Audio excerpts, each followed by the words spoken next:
나의 거룩한 이름을 위하여 라는 제목으로 하나님의 말씀을 증거하겠습니다. 지난주에 이어 오늘도 에스겔서의 본문인데 오늘 우리가 함께 읽었던 36장 이번 주 중에 읽어 나가실 장이라고 저는 알고 있습니다. 굉장히 중요한 장입니다. 에스겔의 중요한 장들이 여러 가지가 있는데 36장은 굉장히 중요한 장입니다. 왜냐하면 죄 가운데 타락한 하나님의 백성들, 그래서 결국 예루살렘도 멸망하고 그 안에 있는 거룩한 하나님의 성전이 회파되고, 그래서 이제 이방 땅으로 끌려간 공동체에게 하나님께서는 이제 심판 넘어, 죄에 대한 심판 넘어 어떻게 회복할 것인가에 대한 구체적인 마스터 플랜을 내놓는 장이기 때문에 그렇습니다. 그래서 36장에 나와 있는 특별히 26절, 27절은 예레미야 선지자가 예언했던 31장, 31절, 33절과 함께 너무나도 중요한, 앞으로 예수 그리스도께서 오셔서 어떻게 이 모든 죄의 문제를 해결할 것인가에 대한 굉장히 중요한 하나님의 약속입니다. 그래서 그 약속의 내용을 보기 전에 먼저 하나님께서 지금 왜 이렇게 회복을 하시려고 하는가, 회복의 이유가 뭔가, 오늘 22절에서는 굉장히 중요한 말씀을 하나님께서 하십니다. 이것은 나의 거룩한 이름을 위함이다. 하나님께서는 분명히 말씀하셨습니다. 이스라엘 족속아, 내가 이렇게 행함은 너희를 위함이 아니요 나의 거룩한 이름을 위함이라. 가끔 우리는 하나님이 하나님이시라고 하는 것을 잊어버립니다. 하나님께서 얼마나 거룩하신 분이신가를 잊어버립니다. 성경에 우리가 하나님에 대해서 알아가는 방법이 있어요. 그 중에 한 가지 방법이 이름들을 통해서 하나님이 어떤 분이신가를 알아가는 방법입니다. 하나님의 여러 가지 이름들이 있습니다. 엘샤다이, 전능하신 하나님, 그렇죠? 그 외에도 여호와 라파, 치료하시는 하나님, 여러 가지 하나님의 이름들이 있는데 성경에 하나님께서 드러내시고 싶은 하나의 이름이 있습니다. 그건 바로 이스라엘의 거룩하신 이, The Holy One of Israel, 거룩하신 분이시라고 스스로 그 이름을 드러내시길 원합니다. 이사야 선지자가 쓴 이사야에 제일 많이 거룩하신 이라고 하는 이름이 기록되어 있고, 시편에도 있고 예레미야서에도 있고 계시록에도 나옵니다. 그리고 에스겔서에서도 한 본문을 찾을 수 있는데 에스겔 39장 7절에 있는 말씀입니다. 우리 한 목소리로 같이 읽겠습니다. 내가 내 거룩한 이름을 내 백성 이스라엘 가운데에 알게 하여 다시는 내 거룩한 이름을 더럽히지 아니하게 하리니 내가 여호와 곧 이스라엘의 거룩한 자인 줄을 민족들이 알리라. 이스라엘의 거룩한 자, The Holy One of Israel, 그게 하나님의 알려지기를 원하셨던 이름이라고 하는 것이죠. 여러분, 거룩이 뭡니까? 우리 두 가지 차원으로 우리가 거룩이라고 하는 것을 이해할 수 있는데요. 첫 번째는 죄를 가까이 할 수 없는, 악과 분리된 거룩이라고 하는 개념이고, 또 하나는 하나님을 하나님 되게 하시는 그 모든 것의 총체적인 성품, 그게 바로 거룩에 녹아 있다는 것입니다. 하나님의 완전하심, 하나님의 은혜로우심, 하나님의 사랑, 이 풍성하심, 그 모든 것에 완전히 거룩이다라고 하는 이 단어에 농축되어 있다라고 하는 사실입니다. 이토록 하나님은 거룩하신 분이신데 죄에 노출되었다라고 하는 것이죠. 다름 아닌 누구 때문입니까? 하나님께서 선택하신 백성, 그들이 죄를 드러냈기 때문에 그들과 함께 거하시기를 원하셨던 하나님은 죄에 더럽힘을 당했다라고 성경은 이야기하고 있습니다. 그래서 하나님은 내 이름이 더럽혀졌던 내 이름, 더럽혀졌던 내 거룩한 이름이라고 하는 표현을 계속 쓰고 있고, 하나님은 이 거룩하신 분이시기 때문에, 죄와 가까이 하실 수 있는 분이 아니시기 때문에 반드시 그 이름을 회복하시겠다. 그리고 그것이 너희들 때문이 아니고 하나님의 이름을 위하여, 그것도 거룩한 이름을 위하여 그렇게 하시겠다라고 선포하고 있습니다. 그런데 23절에 재미있는 표현이 있습니다. 하나님께서는 그분의 거룩한 이름을 위하여 그분의 이름을 회복하시겠다고 말씀하셨는데 23절 우리 후반절에 보면은 너희로 말미암아 나의 거룩함을 나타내리라 이렇게 말씀하고 있습니다. 하나님께서 그분의 거룩하심을 어떻게 나타내시는가? 바로 그분의 백성들을 통해서 나타내시겠다는 거예요. 그래서 하나님께서 그 백성들을 회복하시는 이유는 자신의 거룩함을 드러내야 되는데, 지금 이 백성들이 죄 때문에 망가진 모습으로 있을 수 없으니까 회복시켜 주셔서 그들의 거룩함을 회복시키는 것이 곧 하나님의 거룩한 이름을 회복하시는 것이다 라고 이야기하고 있습니다. 하나님은 거룩하신 분이십니다. 여러분, 우리가 하나님에 대해서 성경을 통해서 배워나갈 때에 아까 이름과 또 하나님의 속성, 하나님은 어떤 성품 또는 속성을 가지고 계시는가를 연구할 수 있는데요, 우리 성서학자들은 성경에 나오는 여러 가지 하나님에 대한 내용 중에서 크게 두 가지로 분류를 해요. 첫 번째는 하나님만이 가지고 계신 속성이 있어요. 그게 뭡니까? 전지전능하신 것, 영원하신 것, 주권하시는 것, 여러 가지 하나님만이 가지고 계신 성품들이 있어요.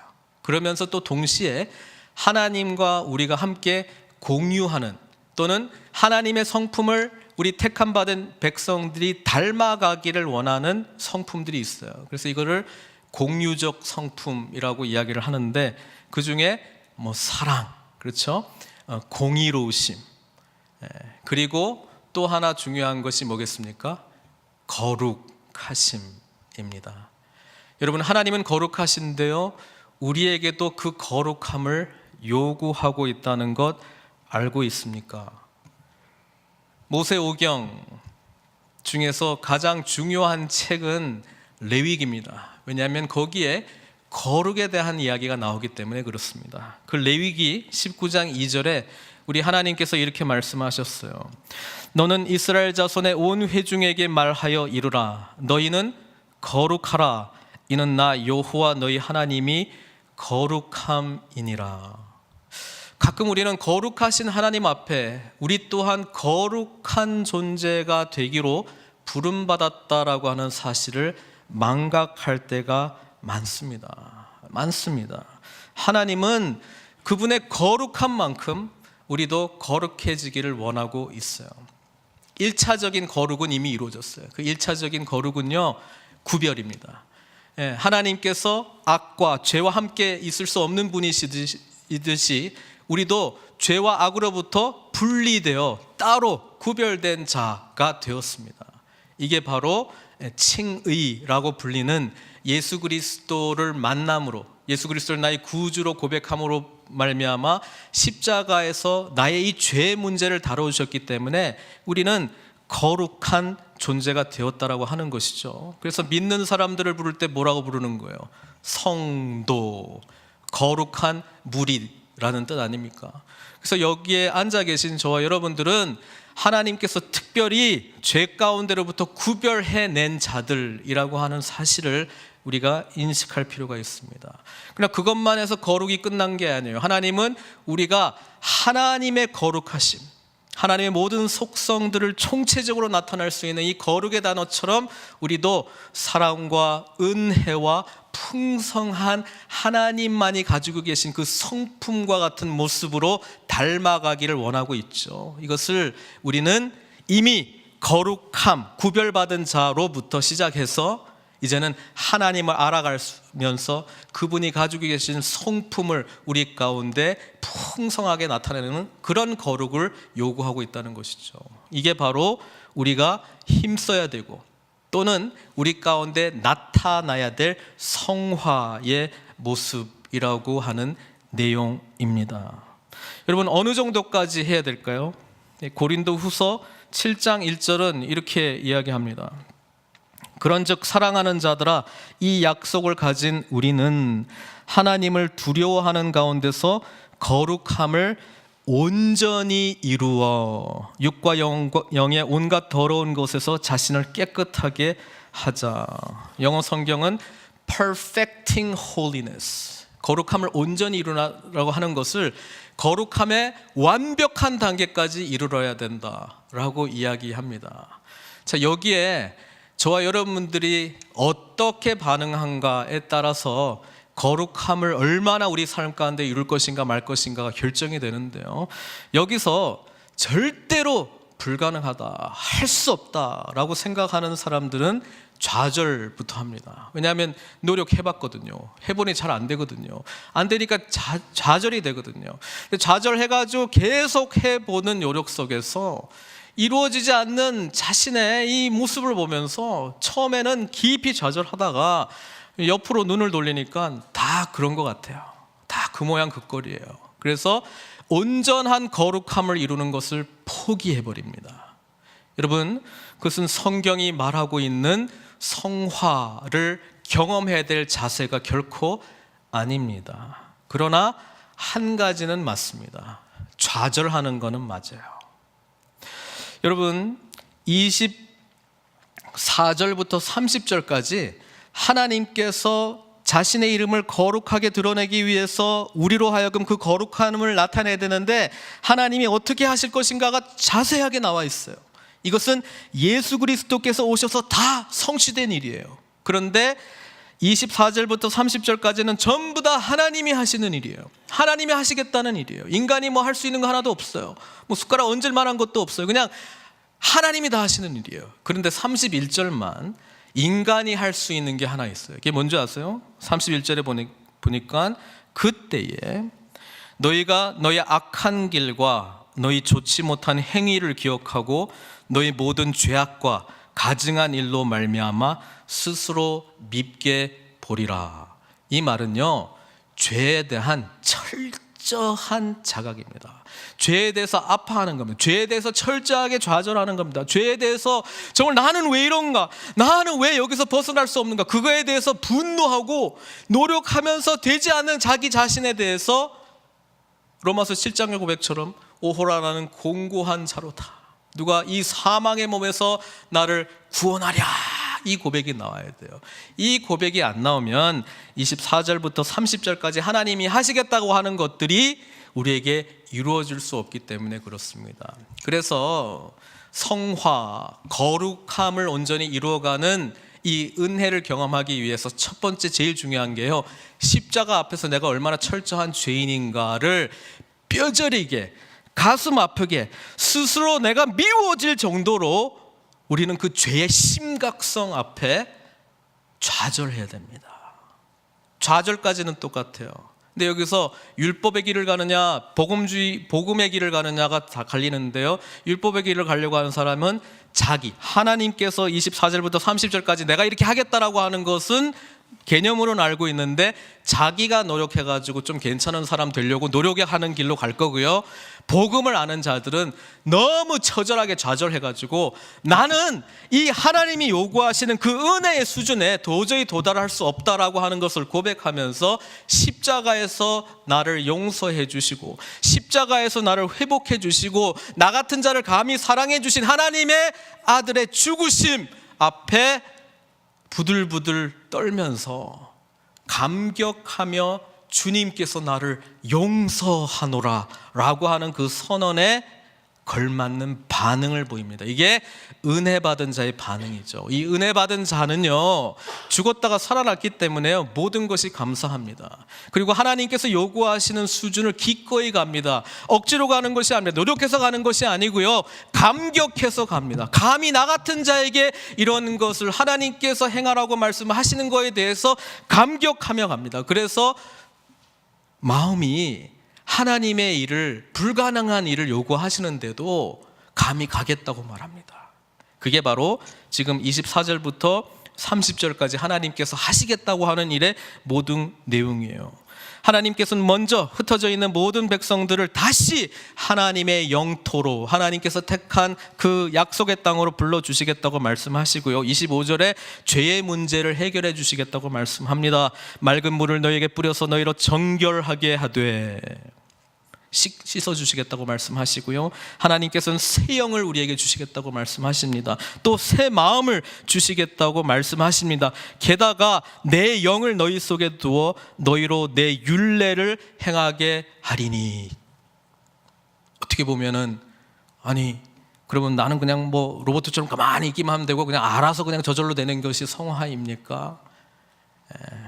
맞긴 맞는데 아까도 말했지만 죄에 대한 철저한 좌절이 있을 때요, 하나님의 사랑이 이해되면 변한단 말이에요.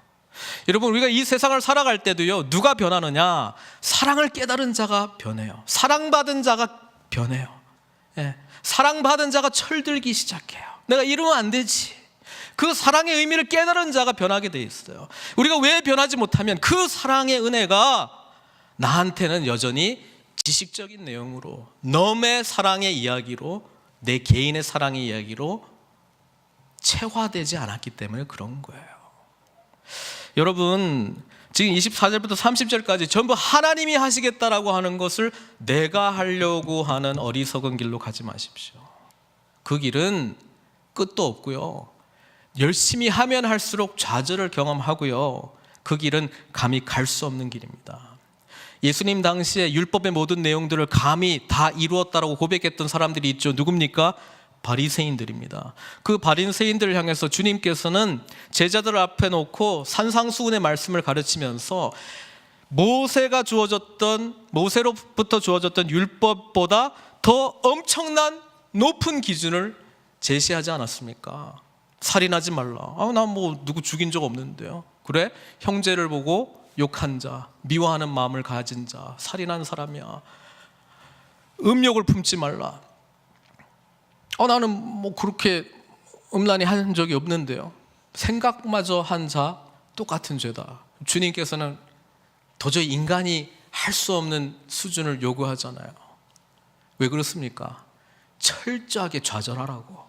철저히 죄에 대해서 나는 하나님께서 요구하시는 수준에 감히 도달할 수 없는 인간이라고 하는 걸 빨리 깨달으라고. 그리고 이 죄의 문제를 다루어 주시는 분, 주님 앞에 납작 엎드리라고. 그리고 주님께서 주시는 새 마음, 새 영이신 성령의 통치를 받고 이제 살아가라고. 그리고 나 같은 사람을 구원해 주신 하나님의 은혜에 감격해서 반응하면서 살아가라고. 그게 바로 복음이 우리를 변화시키는 방법이라고 하는 사실입니다. 성경은 지금 24절부터 30절까지의 내용을 이렇게 간략하게 요약해요. 디도서 3장 5절에 이렇게 기록되어 있습니다.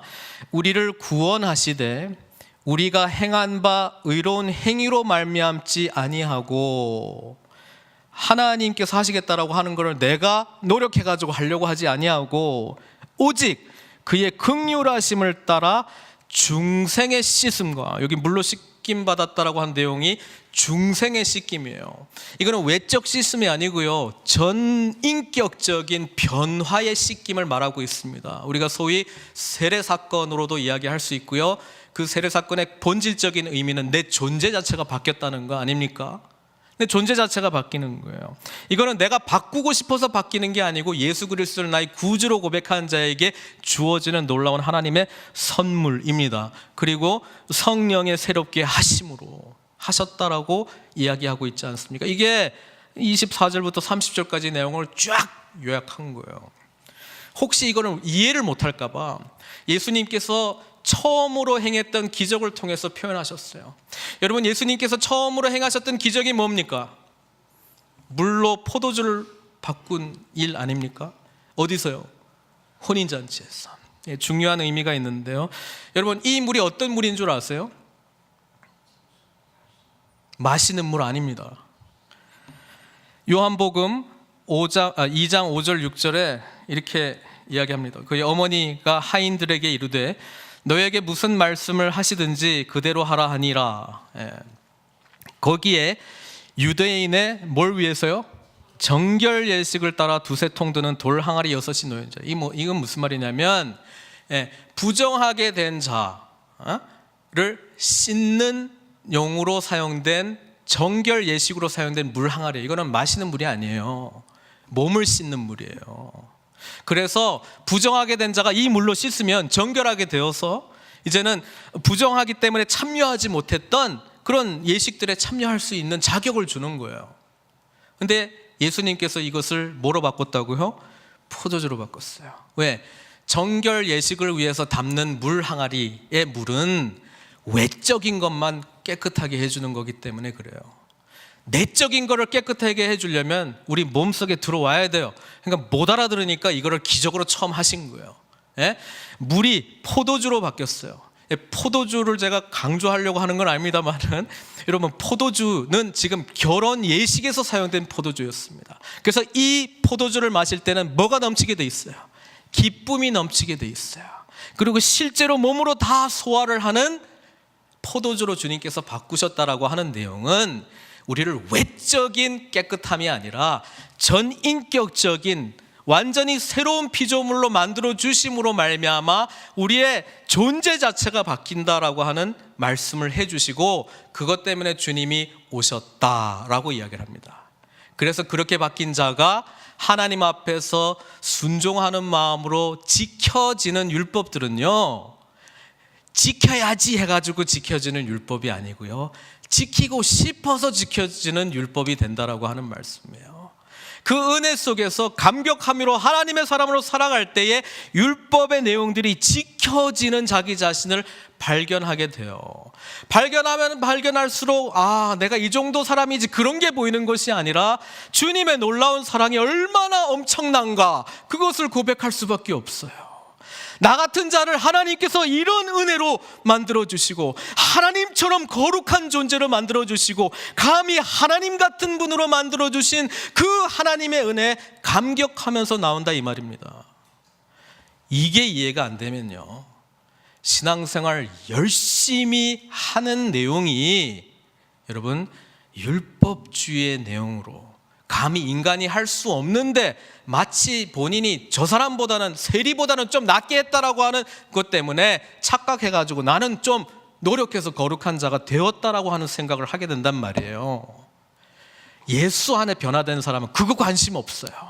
자기 자신이 완전히 죽을 수밖에 없는 존재였는데 살림받은 자가 되었다. 그리고 하나님의 은혜 속에서 나는 새로운 존재가 되어서 주님을 예배하고 찬양하고 주님께서 주시는 놀라운 변화로 말미암아 다른 사람을 섬기며 주님 나라의 동역자로 하나님께서 사용해 주신 그 은혜 때문에 감사하면서 감격하면서 살아간다, 이 말이에요. 섬기고 싶어서 섬긴단 말이에요. 내 삶 자체가 그리스도답게 변화되어 가고 있다는 거예요.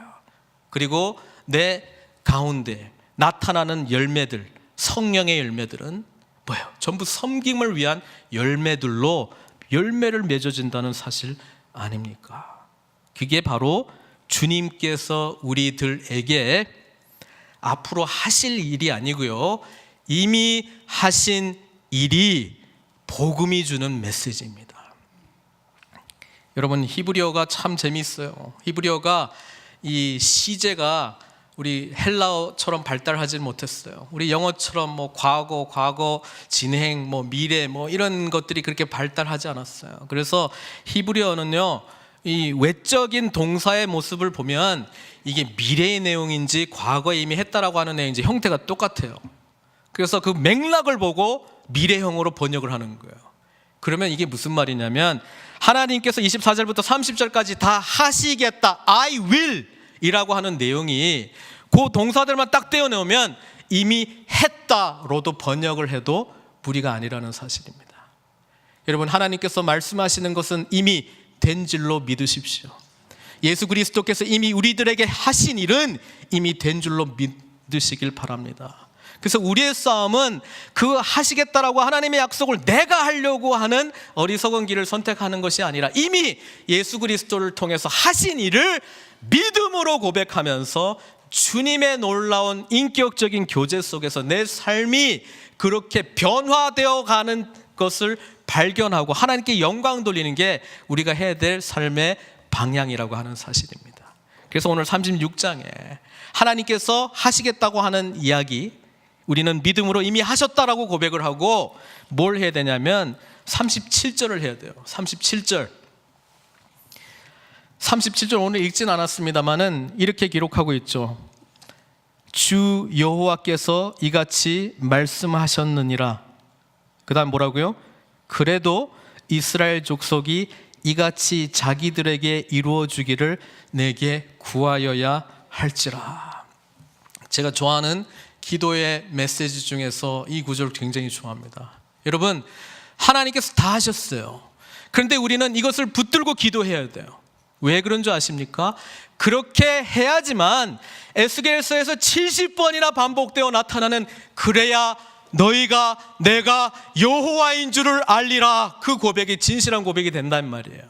여러분, 기도를 해야 이것이 하나님께서 하시는 일이라고 하는 것을 우리가 분명히 알게 된다라고 하는 사실입니다. 이미 하나님께서 행하신 일을 우리가 붙들고 기도함으로 하나님께 더욱더 믿음으로 나아갈 수 있는 길이 열린다라고 하는 사실입니다. 그래서 예수님께서 기도에 대한 말씀을 전하실 때에 불의한 재판관의 이야기를 하시지 않습니까? 그리고 불의한 재판관에게 과부가 있었는데 자기의 일이 있어요. 근데 이 불의한 재판장에 가면은 일이 해결되지 않을 거를 알지만 그래도 할 수 없어. 이 사람한테 갈 수밖에 없어요. 그래서 아침, 점심, 저녁으로 날마다 찾아가서 괴롭게 하니까 이 불의한 재판장이 어쩔 수 없이 자꾸 귀찮게 하니까 그냥 들어드려, 이렇게 말하지 않습니까? 근데 예수님이 그 마지막 말씀에 뭐라고 그러냐면, 그런데 이 세대에 내가 믿는 자를 보겠느냐. 여러분, 이 말이 어떤 이야기냐면요, 하나님께서 이미 우리를 통해서 하신 일이 있어요. 그런데 그것을 온전히 믿는 자가 없다는 거예요. 온전히 믿었으면 기도할 텐데, 기도를 하면서 하나님이 하셨군요, 하나님이 이미 이루셨군요, 그것을 믿음으로 더욱더 고백하면서 그런 일들이 실제로 삶 속에서 나타나기를 바라며 기도할 텐데, 자기가 하려고 하고 하나님이 이미 하셨다는 것은 지적으로는 이해하지만 삶으로는 믿음으로 고백하지 못한 모습을 보여주면서 우리가 하나님의 거룩함이 우리 가운데 나타나는 것을 막는다, 이 말입니다. 그리고 기도의 내용들이 주로 내가 필요한 거, 내가 지금 당장 급한 거, 달라 이렇게 기도하는 것으로 집중한단 말이에요, 기도를.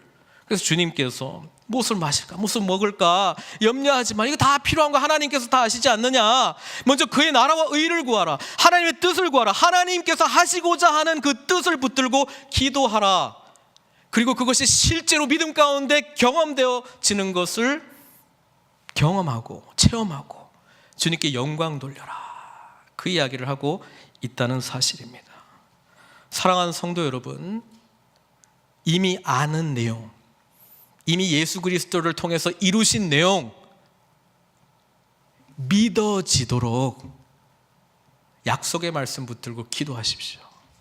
그래서 제가 본문 붙들고 기도하는 걸 제일 좋아합니다. 하나님께서 하시고자 하시는 내용 붙들고 기도하는 걸 좋아합니다. 붙들고 기도해야 됩니다. 말씀 붙들고 기도해야 됩니다. 그것이 믿어지도록, 그것이 하나님께서 행하신 일이라고 하는 사실이 분명하게 고백되어지도록 우리는 기도 가운데 씨름하며 살아계신 주님을 만나야 변화가 일어나는 우리 자신을 발견하게 될 줄 믿습니다. 이미 하나님께서 예수 그리스도를 통해서 주신 복음의 놀라운 은혜, 기도 가운데 붙들고 더욱더 믿음 가운데 나아가면서 경험되어져서 하나님의 거룩하심이 우리 삶 가운데 고백되어지는 저와 여러분들 되시길 주님의 이름으로 축원드립니다.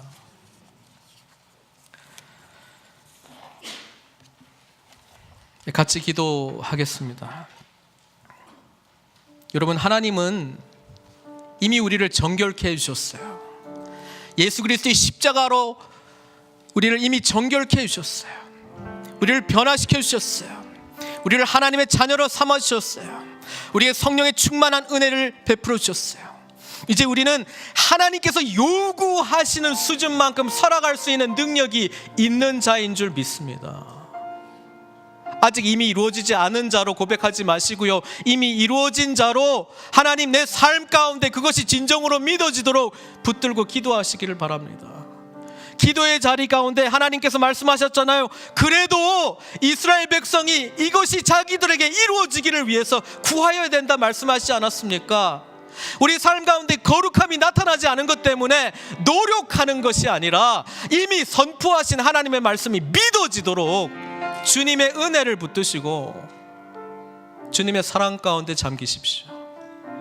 이 시간 그 고백으로 주님 앞에 기도하기를 바랍니다. 함께 기도하시겠습니다.